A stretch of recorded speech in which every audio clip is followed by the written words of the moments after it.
In Nimrod's time there was 2 twin suns in the sky. A tablet was found representing Nimrod, who was a giant measuring about twice the average size of men of that time, and a hill surmounted by 2 suns. This stone carving, above, was found in Iraq near the ancient city of Babylon. Baghdad. Historians misinterpret this illustration, so I invite you to watch carefully.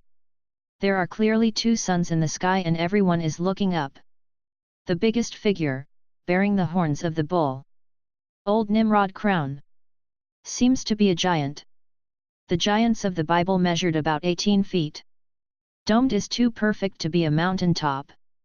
Instead, imagine that it is the top of an atomic missile and therefore a rocket.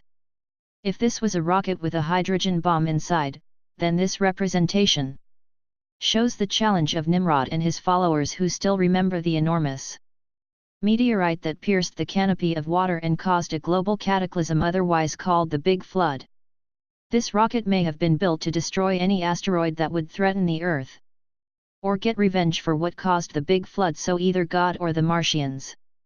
The men before the flood were giants who could live 1,000 years as the modern man 100 years, and their technology was much more advanced than ours. They probably knew how to make planes and rockets and atomic bombs. According to some Islamic narratives, Nimrod built the Tower of Babel, in fact an artificial mountain or a kind of pyramid, a ziggurat with a launching point for some sort of giant arrow to kill God, because he had to believe that God was on the moon or Mars. The word ziggurat resembles the Arabic word zigout, which designates a sewer network, so the French word égout or plural les égouts comes from the Arabic word zigout. Some fortress had drawbridges and were surrounded by sewer water. The human body cannot float in such waters, and so it kept his enemies and pillars at bay. In some cases the word tower for Pharaoh in the Quran can also refer to a pyramid. Let's imagine that Nimrod launched an atomic missile on Mars that sterilized this planet, and that to punish him God would have sent a mosquito to kill him and decided to erase the memory of all humans of that time so that they forget everything about this destructive technology. Then humans with completely erased memory began to invent new languages and scattered across the earth. Nimrod gradually became the first tyrant after the flood and the creator of the first of the New World Order, or NWO, after the flood. He felt that the only way to detach men from the fear of God was that they always submit to his own power. He wanted to abrogate the old religions. So he proclaimed himself God and said he could kill who he wanted and to be able to resurrect the dead people with his technology. He promises his subjects to defend them against a second punishment from God that could flood the earth. He will build a tower high enough that the waters cannot overwhelm him, and he will even avenge the death of their fathers. The people were quite disposed to follow the advice of Nimrod, who terrorized them with his superhuman strength.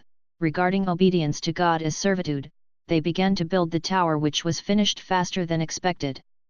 Nimrod had told the prophet Ibrahim to have the power to kill anyone from a distance and resurrect who he wanted, so he had to possess a very advanced technology. So, according to Islamic writings, he built a giant arrow to kill God. Why should God have dispersed humanity by causing confusion and creating multiple languages? And why did God decide to move away the second son? Historical note: in 1250 BC, the historian Sanchuniatushan said this about a snake: the snake has a speed that nothing can exceed because of its breath. His energy is exceptional. He has illuminated everything. This corresponds to the description of all the snakes that you have seen recently. Or, how about a rocket? On the other hand, there is no inscription that can certify that this engraved giant is Nimrod. It can also be Tul el-Karnain, who was the one who closed a passage between humans and the people of Gog and Magog. Tul el-Karnain being described as the long-horned man.